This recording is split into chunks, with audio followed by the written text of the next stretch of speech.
Gracias.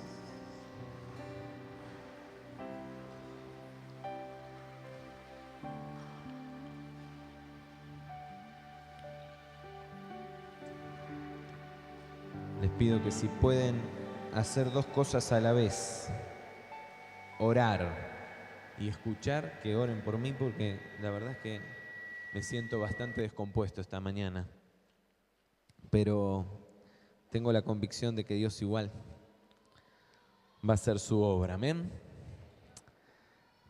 Quiero invitarte a que puedas... No. A que puedas en todo caso escuchar la lectura. Lamentablemente, como el texto es largo, no entró el pasaje bíblico en el boletín y no voy a usar una versión de las que usamos habitualmente, pero si querés seguirlo igual de tu Biblia y si no, trata de concentrarte y poder escuchar la lectura de Josué 24, que en realidad no es todo el capítulo. Yo ahí puse 24 al principio, después recorté unos versículos. Vamos a leer desde el versículo 1 hasta el versículo 28. Y dice así: Entonces Josué convocó a todas las tribus de Israel en Siquem, junto con los ancianos, los líderes, los jueces y los oficiales. Así que todos se reunieron y se presentaron ante Dios.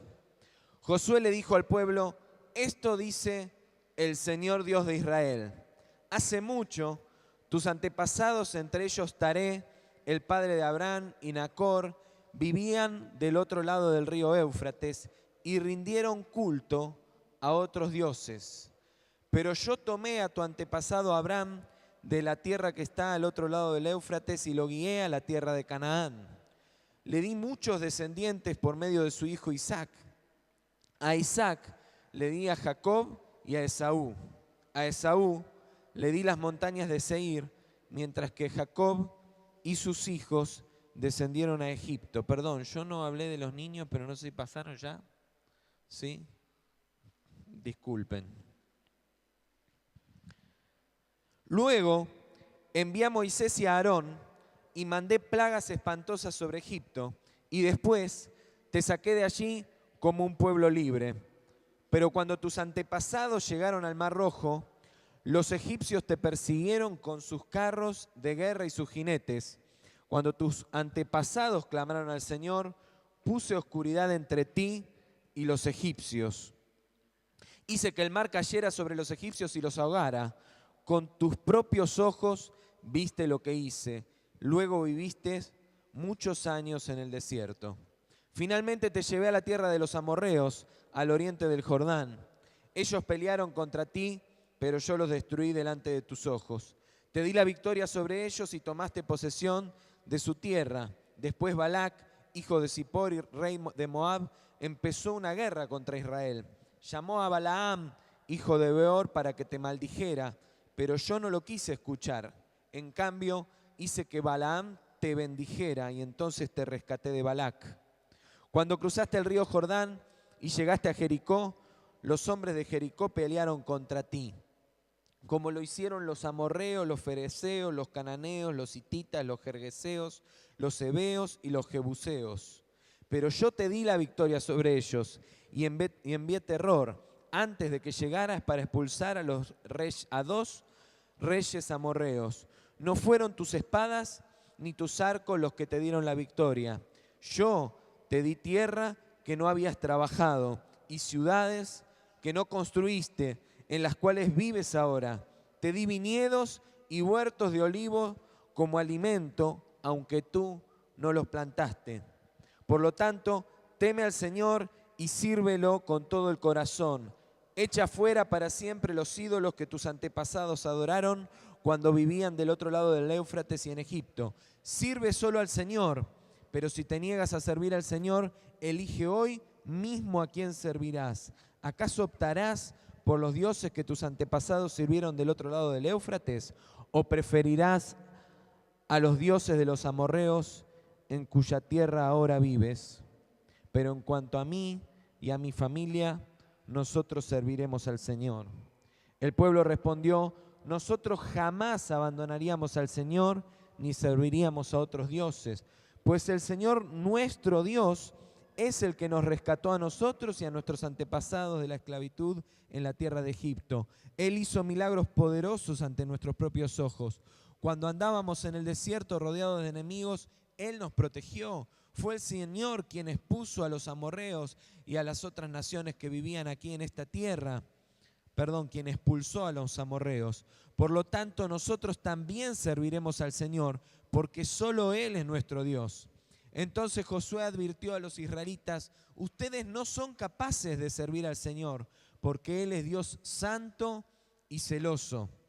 No les perdonará su rebelión ni sus pecados. Si abandonan al Señor y sirven a otros dioses, Él se pondrá en contra de ustedes y los destruirá, aunque les haya hecho tanto bien en el pasado.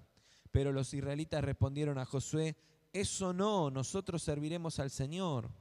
Ustedes son testigos de su propia decisión, les dijo Josué. Hoy han elegido servir al Señor. Claro que sí, respondieron, somos testigos de lo que dijimos. Muy bien, dijo Josué, entonces destruyan los ídolos que tienen entre ustedes y entréguenle el corazón al Señor, Dios de Israel. Entonces los israelitas le dijeron a Josué: serviremos al Señor nuestro Dios, lo obedeceremos solo a Él. Entonces ese día en Siquén Josué hizo un pacto con ellos, el cual los comprometía a seguir los decretos y las ordenanzas del Señor. Josué escribió todas estas cosas en el libro de instrucción de Dios.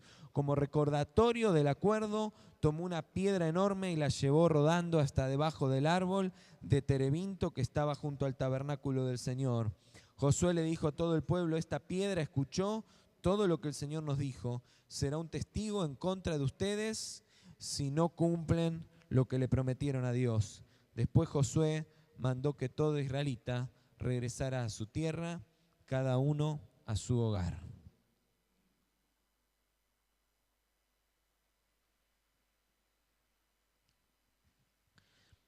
Me propuse leer todo el libro de Josué porque después de todo el énfasis que hicimos en la primera parte del libro y que ha sido enriquecedora e inspiradora en función de la palabra que Dios nos ha dado este año, quise avanzar porque dije, tiene que haber más verdades reveladas acerca de lo que Dios nos está hablando para este tiempo.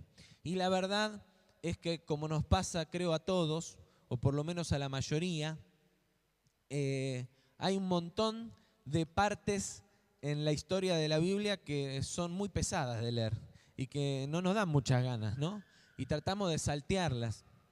Pero a pesar de toda la descripción del reparto de las tierras que hizo Josué a las 12 tribus de Israel, donde te empieza a contar desde el monte tal hasta el monte tal y hasta otra ciudad tal, y te da todos los límites cartográficos de esa distribución, seguí leyendo, porque digo, tiene que haber acá una revelación profunda acerca de lo que Dios está esperando de nosotros en este tiempo.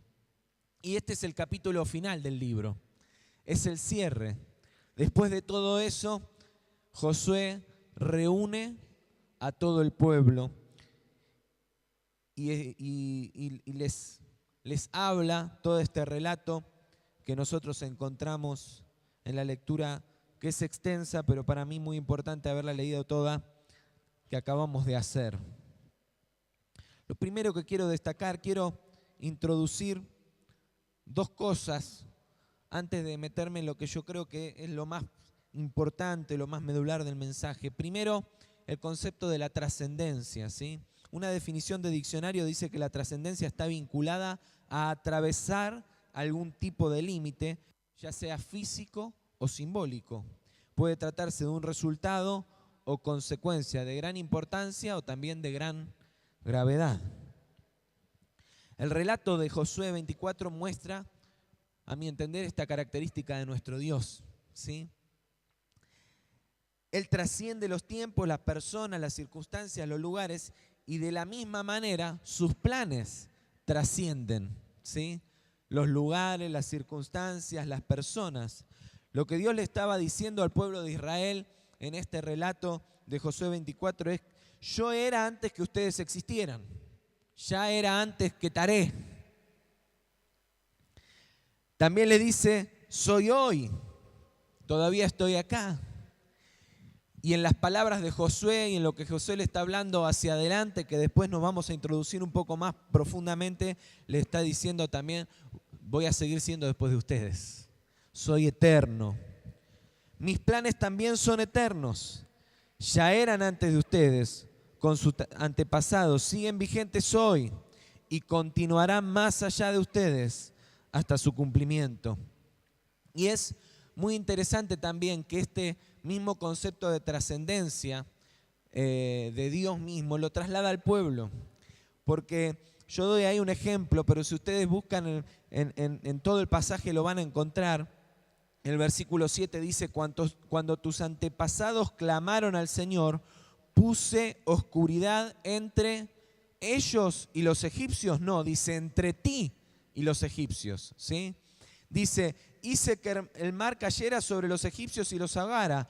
Con tus propios ojos viste lo que hice y luego viviste muchos años en el desierto. Ninguno de los que estaba escuchando Josué ese día había estado en ese tiempo, ¿sí? No había estado. No habían vivido el tiempo de la esclavitud en Egipto, no habían clamado para que Dios los liberara de Egipto, no habían cruzado el Mar Rojo, ¿sí? Ni habían visto cómo Dios ahogó a los egipcios, y tampoco eran los que habían vivido 40 años en el desierto, a excepción de Josué y de Caleb y de los suyos, ¿sí? Porque si volvemos atrás, al principio de la historia de la conquista de la tierra prometida, recordarán que toda esa generación había muerto en el desierto. Así que a toda esa generación que no había visto todo eso, Dios le habla diciéndole: te salvé, te rescaté y lo viste con tus ojos. Porque para Dios, el pueblo que Él estaba formando no era una generación. Él se había dispuesto y todavía tiene dispuesto hoy en sus planes, que nos trascienden a nosotros también, formar un pueblo, una familia, una nación. Y entonces Él le estaba hablando a esa generación en ese momento de la historia y en esa temporalidad, pero le estaba hablando a una nación que trascendía todas las generaciones y todos nuestros conceptos de tiempo. Es que el plan de Dios era, sigue siendo y seguirá siendo, ¿sí? Formar un pueblo, no muchos pueblos. Dios no está pensando en distintas generaciones y no nos está mirando a nosotros hoy como la generación. Nosotros somos un eslabón en la cadena de la historia del propósito de Dios.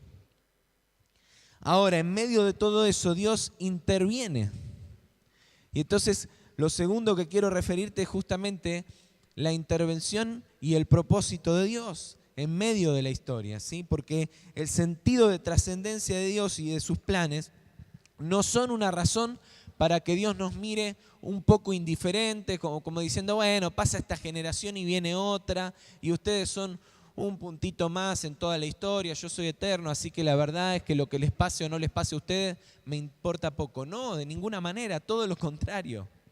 Dios interviene en la historia y no le somos indiferentes, ¿sí? Y Él, justamente por sus planes eternos, por sus planes que nos trascienden, se dispone a intervenir en la historia y se dispuso a intervenir antes para llevar a las generaciones una tras otra el cumplimiento de su propósito. Ese es el deseo de Dios.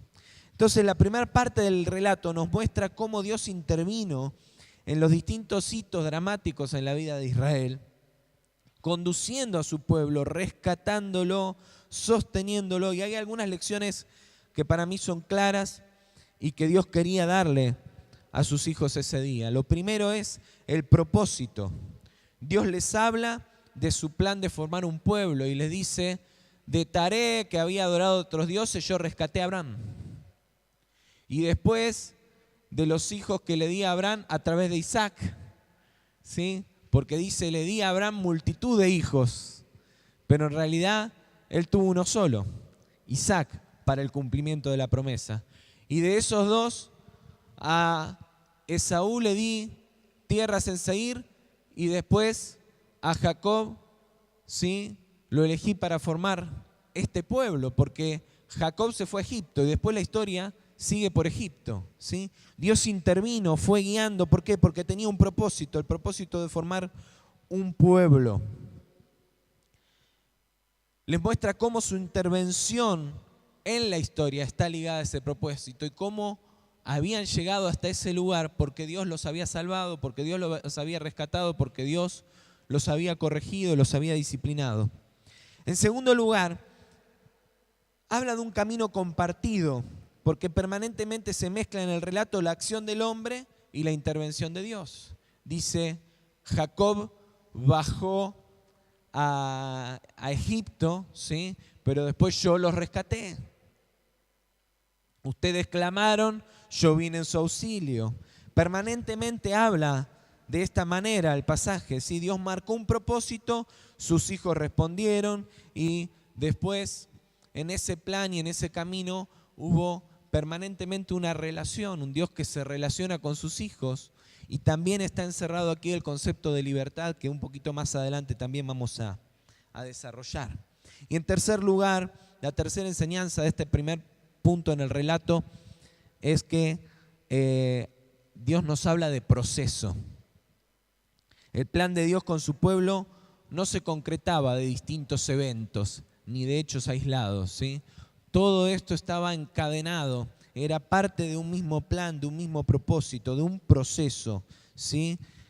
Y el mensaje no es menor, porque es la antesala de las demandas que llegarán a continuación. El pueblo que estaba frente a Josué tenía una tremenda responsabilidad en el proceso que se sucedería luego de ellos. Ellos ya habían cumplido prácticamente toda su misión. Ese pueblo del otro lado del Jordán, en lo único que pensaba era en conquistar la tierra. Era en poder pisar la tierra prometida.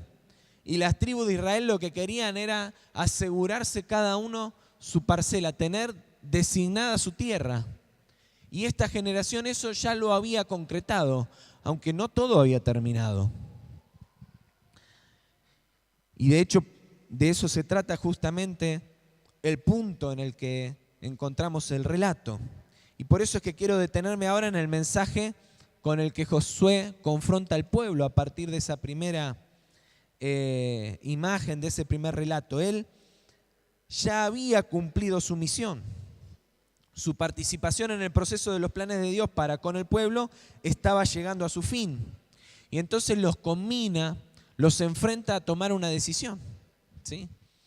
Dios lo había puesto a Josué para conquistar la tierra y designarle a cada tribu su tierra.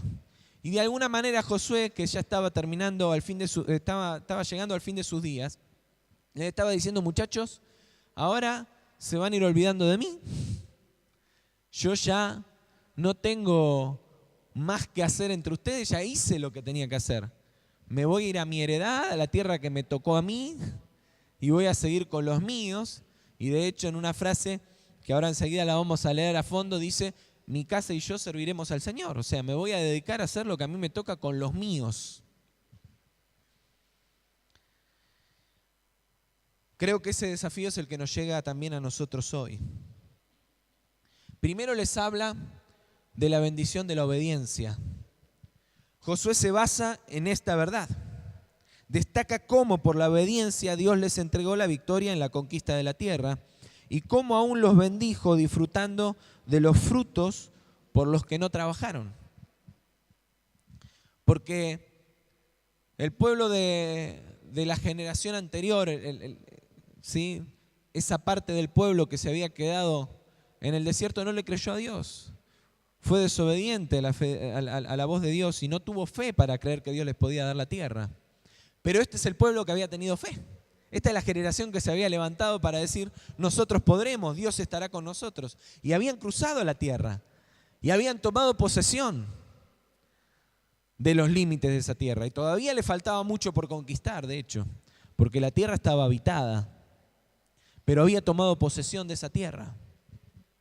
Y es a ese pueblo al que Josué les dice primero, fíjense, fuimos obedientes, le creímos a Dios y Dios nos introdujo en la tierra y nos dio victoria y sacó a 2 reyes de los amorreos directamente, los espantó antes de que llegáramos. Y con otros, Él, adelante nuestro, fue el que nos entregó esos ejércitos y nos dio la victoria. Pero no solamente eso, encima ahora estamos en una tierra que nosotros no trabajamos, pero estamos gozando de sus frutos. Dios está quitándole tierra a los impíos para entregársela a sus hijos. Eso es lo que Josué les está diciendo y es lo que nos está diciendo a nosotros hoy. La tierra que trabajaron los impíos, las ciudades que levantaron los impíos, los frutos por los cuales trabajaron los impíos, Dios los entrega a sus hijos. Nos posiciona en la tierra del propósito. La obediencia a Dios tiene impactos trascendentes porque nos posiciona en la tierra del propósito, número 1, nos garantiza la victoria que Dios nos dará y nos bendice aún con añadidura, disfrutando de beneficios por los cuales no trabajamos. Esas cosas les menciona Josué al pueblo antes de continuar con la demanda. Lo segundo que les habla es de la libertad. Le dice, ustedes son libres. Porque les empieza a hablar de que lo mejor que pueden hacer es servir al Señor.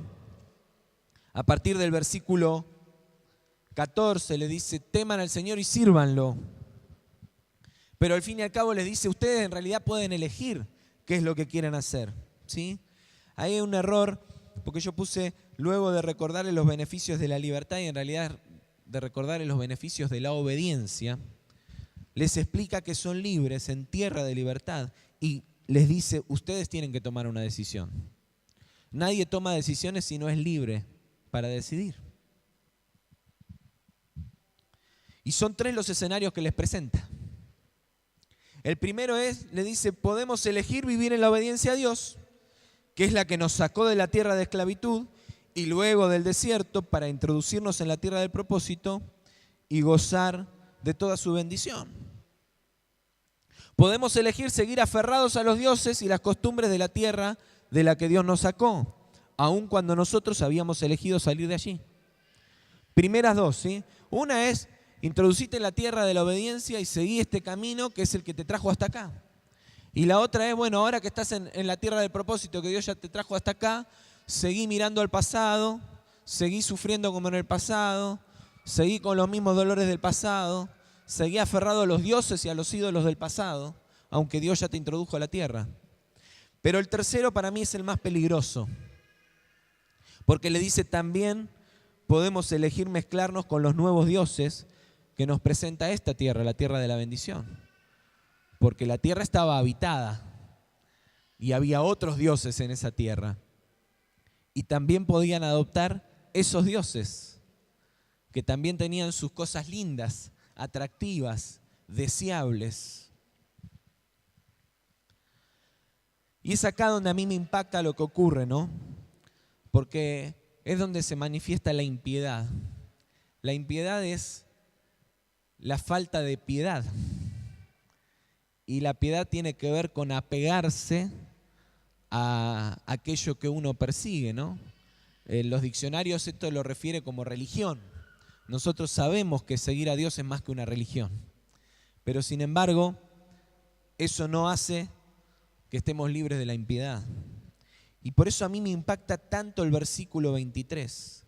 Porque Josué a partir de este versículo 14 los va llevando y los va confrontando con la idea de que es necesario que se comprometan con el Señor, que renuncien a otros ídolos, a otros dioses y que tomen un compromiso verdadero con Dios. ¿Y qué es lo que leemos permanentemente que dice el pueblo?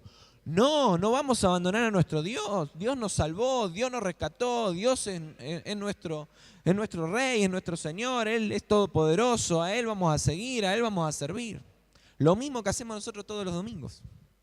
Lo mismo que hicimos hace un rato cuando le decíamos, Santo Dios, toda la gloria es para vos.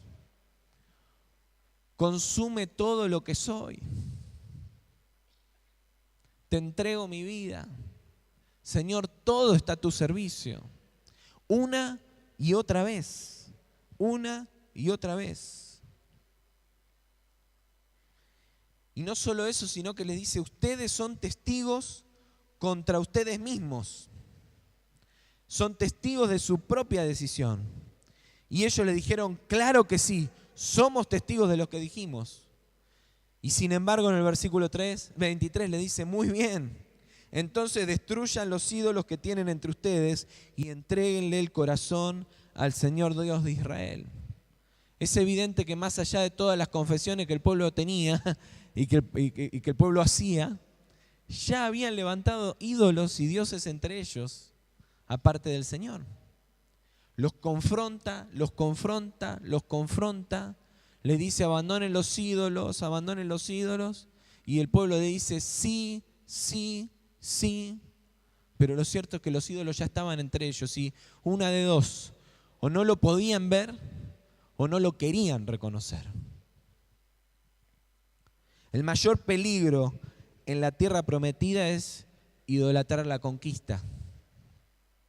El pueblo ya se había cautivado con los ídolos de los amorreos y ahora a nosotros puede pasarnos exactamente lo mismo. Si hemos decidido vivir en obediencia a Dios, tenemos que revisar si nuestra conducta está respondiendo a nuestra decisión. Necesitamos revisar qué cosas arrastramos del pasado, de la tierra de la que salimos, pero sobre todo también es necesario ver cuáles son los ídolos que estamos incorporando en la tierra de la promesa. Yo menciono acá algunos, pero pueden haber tantos más. Famas, estatus, consumismo. Estaba rico el fruto de la tierra y entonces aparcarnos en decir qué rico el fruto de la tierra. Qué buena tierra que Dios nos dio, fluye leche y miel. Y en vez de seguir caminando en el propósito y en la obediencia a Dios, querer tirarnos ahí debajo de la parra de esas uvas ricas y disfrutar y solo comer y hacer de la conquista el ídolo, el fin, cuando no era el fin la tierra prometida. La tierra prometida era el lugar del cumplimiento de los propósitos de Dios, no el fin.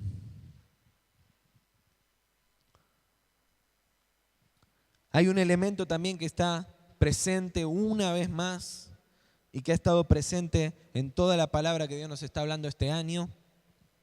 Y es que al comenzar el libro de Josué y al finalizar su historia, nos encontramos con el mismo énfasis, con la misma prioridad, que es la centralidad en la palabra. Cuando José fue instruido, capítulo 1, Dios le dice, no se aparte de tu boca este libro de la ley, medita en él de día y de noche y harás prosperar tu camino.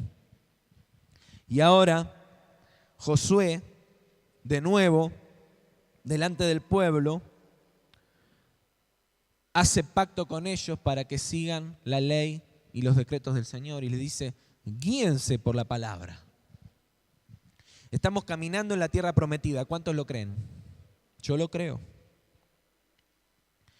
Y a la expectativa de las oportunidades que Dios abrirá delante de nosotros, también estamos caminando hacia allí.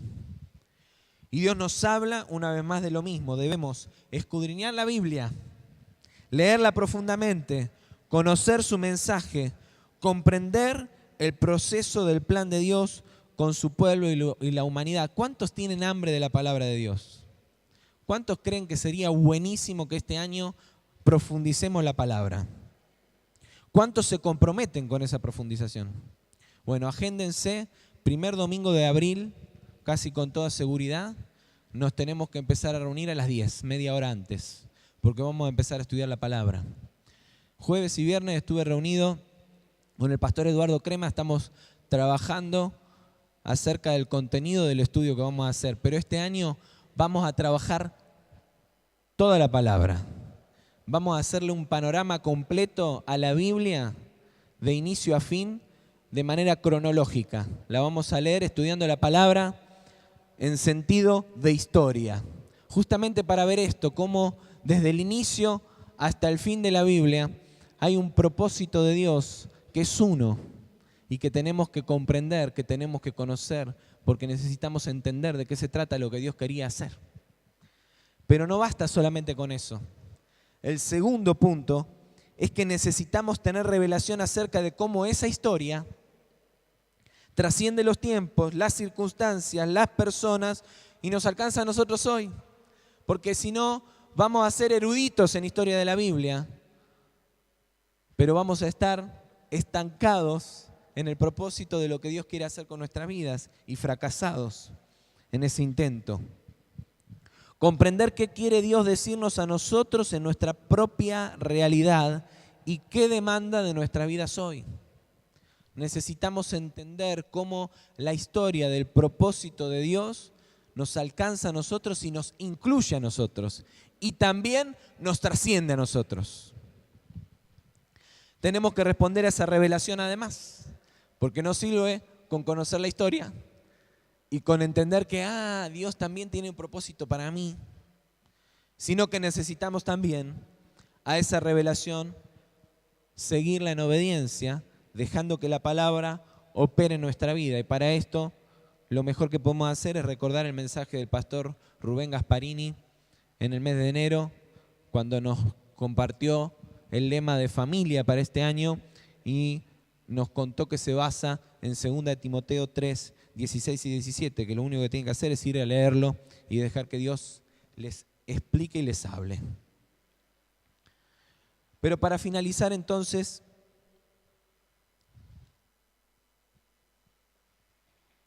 quiero detenerme en esta última palabra que creo que es la que más valor ha perdido en la sociedad hoy y también en nuestra propia vida. Nuestra propia vida como iglesia de Cristo.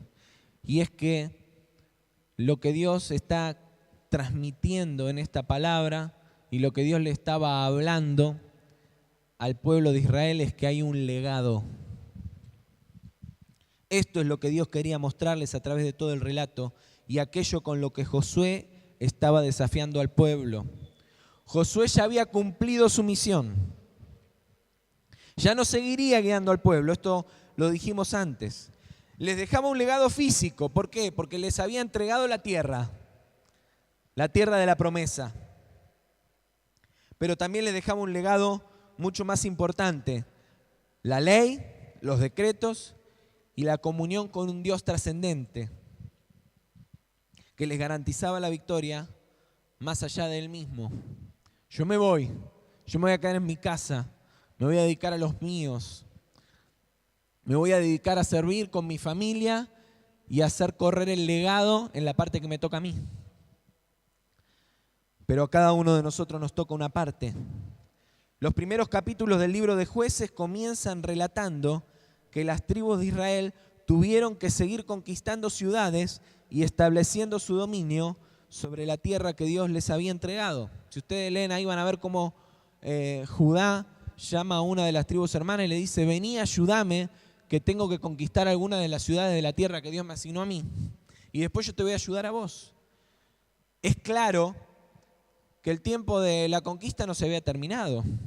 Y no se iba a terminar en esa generación, porque Dios tenía todavía mucho propósito por conquistar con su pueblo. Pero en medio de todo ese relato que nos habla de que todavía hay más victorias por delante y que no nos podemos conformar con que, qué bueno, llegué a la tierra prometida. No, hermano, este es el inicio. Y quedan muchas victorias por conquistar. En medio de eso nos encontramos con un relato que para mí es muy doloroso y que marcó el inicio de un círculo maldito en el pueblo de Israel, que es el que relata los Jueces, ¿sí? Donde el pueblo caía en pecado, se olvidaba de Dios, Dios levantaba un juez que venía, llamaba al pueblo al arrepentimiento, el pueblo se arrepentía, entraba de nuevo en comunión con Dios y de nuevo después volvían a caer en pecado y así sucesivamente hasta que terminaron de nuevo en la esclavitud por la desobediencia. Dice, después de que murieron todos los de esa generación, está hablando los de la generación de Josué, a la que él estaba enfrentando en el relato que leímos al principio, creció otra generación que no conocía al Señor ni recordaba las cosas poderosas que Él había hecho por Israel. Más allá de la responsabilidad que tuvo esa generación, la generación que se levantó después, yo veo que es evidente que esa generación que ingresó a la tierra prometida y que hizo un pacto con Josué de servir a Dios, de seguirlo, de serle fiel, de mantenerse en obediencia a Dios y a su palabra, no comprendió la trascendencia de su paso por la vida y no le transfirió el legado a sus hijos. Porque dice que se levantó después una generación que no recordaba, no conocía, no sabía. Y para Dios era un solo pueblo, no eran 2 ni 3. Y esa generación que estuvo delante de Josué le había dicho, nosotros vimos cómo Dios nos sacó de Egipto. Y no lo habían visto, pero lo hacían propio, porque habían recibido legado, porque habían sido instruidos con ese propósito que los trascendía a ellos desde antes. Pero no entendieron que todavía había un propósito después. Y más allá de todo lo que le dijeron a Josué ese día, se quedaron cómodos disfrutando de la tierra prometida.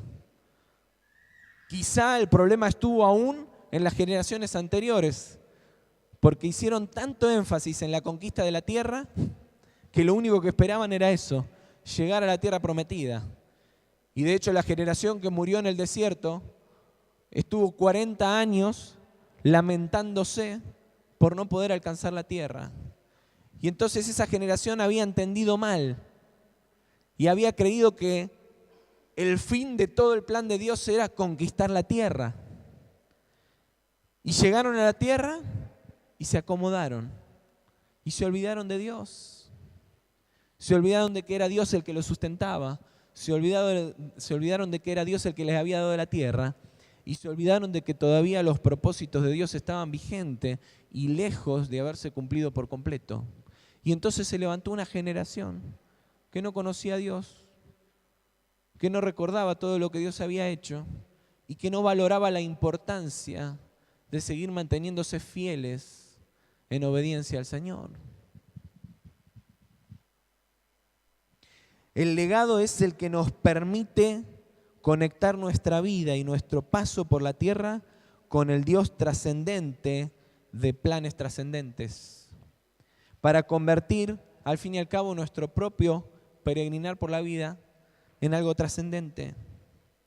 Por eso es fundamental que comprendamos que lo que Dios quiere hacer con nosotros hoy no nos tiene como objetivos, sino como instrumentos. Dios no te tiene a vos como objetivo. Quiero que estés bien y que estés cómodo en la tierra. Cuando lo conquistes está bárbaro. ¿Y cuál es tu tierra? Quiero tener mi casa, quiero tener mi auto, quiero vivir bien. Y entonces hemos empezado a levantar dioses de impiedad entre nosotros, deudas, ambición. Me amarga, me angustia saber de hermanos que por la ambición tienen que andarle huyendo a los usureros de revólver calzado, porque si no, hermano, te puede ir mal. Pero nos pasa, hermanos. He ministrado gente. Hemos tratado con hermanos agobiados por la esclavitud que genera los dioses del presente, de la tierra de la bendición. Y entonces, como disfrutamos del fruto de la tierra prometida y queremos más fruto porque además no nos sacia, levantamos adoración a los dioses de la iniquidad. que nos apartan del Señor. No solo eso, hemos entendido que somos libres. Y miren, si hay algo que esta iglesia, esta congregación ha entendido, es que somos libres. Y hemos renunciado a la ley, a la esclavitud de las reglas religiosas. Pero hemos malinterpretado la libertad que Dios nos da.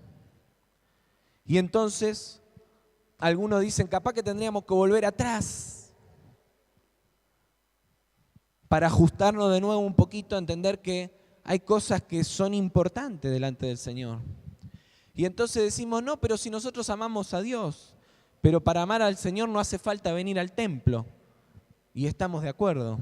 Pero para forjar una generación que te siga y que entienda y que valore lo que Dios nos ha dado, es muy importante que tus hijos te vean valorando lo importante. Y entonces venir al templo no es cumplir con una regla religiosa, es mostrarle a tus hijos todos los domingos, hijo, sacrificamos este tiempo y vamos juntos a adorar al Señor porque el Señor merece toda nuestra adoración, porque Él es más importante, porque Él es nuestro Dios, porque Él es nuestro Rey y porque en Él tenemos propósito y necesitamos estar juntos con todos los que tenemos el mismo propósito, hijo. De la misma manera que le enseñás a tu hijo a agradecer. Y Lucila, que creemos que tiene dotes de actriz y de, no sé, baila, canta, todo lo hace expresivo. Cuando le damos, hoy a la mañana Rosa le dio un bonobón antes de salir y cuando se iba subiendo al auto le dijo, gracias mamá por el chocolate. Y la verdad es que yo no sé hasta qué punto ella comprende todavía qué significa dar gracias. Pero escucharnos a nosotros decirle gracias y aprender a hacerlo el día de mañana establece un concepto, un valor, un principio en su vida. Y por eso es importante que lo entienda. De eso se trata orar por los alimentos. ¿Qué? Si no oraste por los alimentos antes de comer, te va a caer mal la comida, por favor. Pero estamos formando una generación, estamos transfiriendo un legado. Entonces, hijo, todo lo que Dios pone arriba de la mesa es provisión de Dios y por eso es importante que agradezcamos. No porque si no te va a caer mal, no oraste, qué mal, no. Ayer a la mañana, mirando el diario, encontré un video. El diario obviamente relata parte de la historia, pero lo cierto es que es de una persona cristiana que evidentemente amaba a Dios y que a los 24 años se entera de que tiene cáncer y después de algunos tratamientos, de algunas operaciones, se entera de que no hay vuelta atrás y entonces decide suspender los tratamientos y dedicarse a vivir la vida lo mejor que pueda los años que le queden. Y tenía una bebé, una hija pequeña, y entonces filma un video para dejarle un legado a su hija, un mensaje. Y cuando uno ve el video, se encuentra con que este hombre amaba a Dios y había comprendido los planes de Dios que lo trascendían a él. Y él dice, todos vamos a morir algún día. La ventaja que yo estoy teniendo es que sé que me voy a morir y entonces me estoy ocupando de disfrutar la vida y de dejarle un legado a los que me escuchen y a mi hija. A la tarde me encontré con una hermana que hace una tarea tremenda con niños abandonados, niños de hogares difíciles, justo en la esquina de mi casa. Y estuve charlando como media hora con ella. Y Dios me volvió a hablar de el legado. Tiene hijos, porque así los llama ella, de un pastor al que le sacaron todos sus hijos por la violencia y el maltrato adentro de su casa. Dice, las malas palabras que dice el más chiquito, que tiene 4 años, no sé si yo las podría aprender a lo largo de toda mi vida. La cantidad de malas palabras que dice. Hijos de un pastor. Se llama pastor, se hace llamar pastor, obviamente, ¿no? Y entonces concluíamos en esto.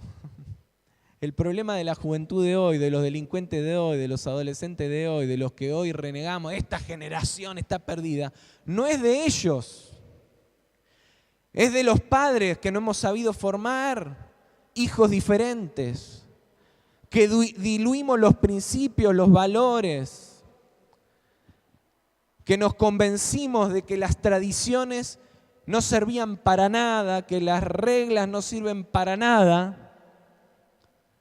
Y lo único que no hacen ni las tradiciones ni las reglas es salvarnos. Una cosa es eso y otra cosa es que no nos eduquen. Es fundamental que comprendamos que lo que Dios quiere hacer con nosotros hoy no nos tiene a nosotros como objetivos, sino como instrumentos.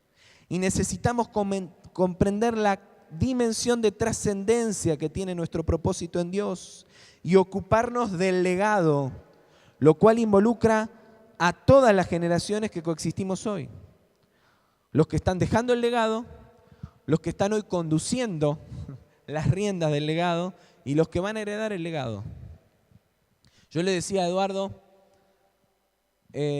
al pastor Eduardo Crema el viernes, nosotros necesitamos de ustedes toda la palabra, toda la mirada, toda la enseñanza que tienen para darnos, porque si no recibimos de ustedes eso, nos falta un fundamento. Porque ustedes nos transmiten el legado de lo que Dios dijo y quiere darnos y lo que espera de nosotros. A nosotros nos toca conducir este tiempo de la historia. Pero no podemos ser tan necios y tan cortos de no ver que nuestro paso por la tierra en los planes eternos de Dios son apenas un punto. Y que si solamente nos dedicamos a disfrutar de lo que Dios nos dio a nosotros hoy y no construimos un legado hacia adelante, las generaciones que vienen detrás nuestro tienen que volver a empezar si no se pierden en el camino y en el intento. Por eso, hermano, una de las mayores oportunidades que tenemos hoy en este año de oportunidades de parte del Señor es contribuir a que su plan de reconciliación avance por nuestra participación, pero que no se detenga después de nosotros. Y por eso yo te quiero invitar en esta mañana, no solamente a que renueves tu compromiso de obediencia con el Señor, sino que lo hagas con sinceridad, porque vos no tenés que convencer a nadie, ni al pastor, ni al líder, ni a tu familia, como lo quiso hacer el pueblo de Israel con Josué, de que sí te vamos a obedecer, Señor. No.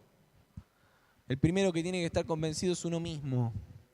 Entonces, además de tomar una decisión delante del Señor, necesitas revisar en tu vida, necesito revisar en mi vida cuáles son los dioses que hemos levantado y que están entorpeciendo la bendición que Dios quiere derramar por la obediencia. Y en tercer lugar, entender que el mundo no se acaba con nosotros. No sabemos cuándo va a terminar. Y necesitamos transferir el legado para que los que vienen detrás nuestro puedan sobreedificar sobre lo que Dios nos ha hecho construir a nosotros. Amén. Y de eso se trata también recordar la cena del Señor. Es un legado. Jesús dijo, cada vez que participen, cada vez que compartan el pan y el vino, háganlo en memoria de mí. Y no es, sí, recordamos que Jesús murió. No. Es recordar que Jesucristo vino para transformar las cosas, para trastornarlas, para hacer algo nuevo, para edificar un pueblo y para abrirnos a todos de manera universal camino al Señor. Y a nosotros que no éramos hijos, adoptarnos como hijos. A nosotros que no éramos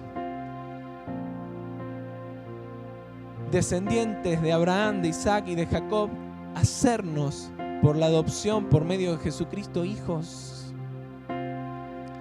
Lo que recordamos cuando participamos de la mesa del Señor es que esa obra de Jesucristo en la cruz hace 2000 años nos alcanza, nos incluye y nos desafía, porque tenemos que ser parte del propósito que Dios quiere hacer por la obra de la cruz.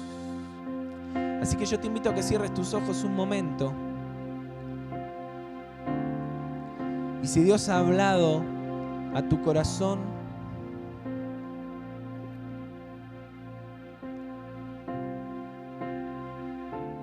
respondele a Él conforme a lo que Dios te está indicando.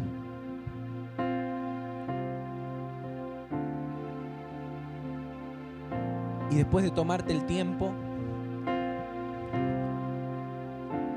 proponete delante del Señor renovar tu compromiso con el Dios trascendente de planes trascendentes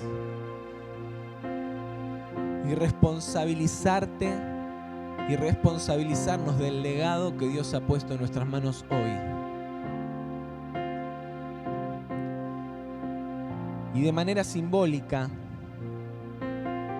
de esto que estamos hablando hoy,